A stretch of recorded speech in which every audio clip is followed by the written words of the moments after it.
एक बौद्ध भिक्षुक भोजन बनाने के लिए जंगल से लकड़ियां चुन रहा था। तभी उसने बिना पैरों की लोमड़ी को देखा। उसने मन ही मन सोचा, आखिर इस हालत में ये जिंदा कैसे है और ऊपर से ये तो बिल्कुल स्वस्थ है। वो अपने ख्यालों में खोया हुआ ही था कि अचानक चारों तरफ अफरा तफरी मचने लगी। जंगल का राजा शेर उस तरफ से आ रहा था। भिक्षुक भी तेजी दिखाते हुए एक ऊंचे पेड़ पर चढ़ गया और वहीं से सब कुछ देखने लगा। शेर ने एक हिरन का शिकार किया था और उसे अपने जबड़े में दबाकर लोमड़ी की तरफ बढ़ रहा था, पर उसने लोमड़ी पर हमला नहीं किया, बल्कि उसे भी खाने के लिए मांस के कुछ टुकड़े डाल दिए। ये तो घोर आश्चर्य है, शेर लोमड़ी को मारने के बजाय उसे भोजन दे रहा है। भिक्षुक बुदबुदाया। उसे अपनी आंखों पर भरोसा नहीं हो रहा था, इसीलिए वो अगले दिन फिर गया और छिपकर शेर का इंतजार करने लगा।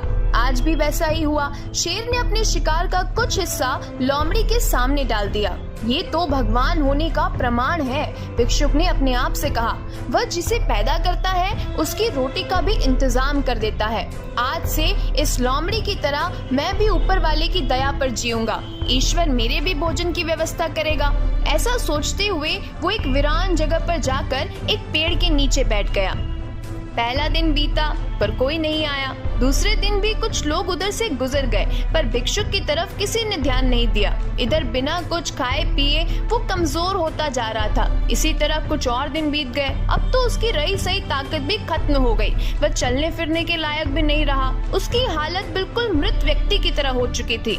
तभी एक महात्मा उधर से गुजरे और भिक्षुक के पास पहुँचे। उसने सारी कहानी महात्मा जी को सुनाई और बोला, अब आप ही बताइए, भगवान इतने निर्दयी कैसे हो सकते हैं? क्या किसी व्यक्ति को इस हालत में पहुंचाना पाप नहीं है? बिल्कुल है, महात्मा जी ने कहा, लेकिन तुम इतने मूर्ख कैसे हो सकते हो?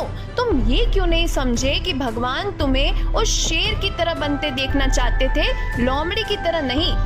कहानी तो यहीं खत्म हो जाती है, लेकिन जीवन की एक बड़ी सीख दे जाती है। हमारे जीवन में भी कई बार ऐसा ही होता है। हमें चीजें जिस तरह समझनी चाहिए हम उसकी विपरीत समझ लेते हैं। ईश्वर ने हम सभी के अंदर कुछ न कुछ ऐसी शक्तियां दी हैं जो हमें महान बना सकती है। जरूरत है कि हम उन्हें पहचाने।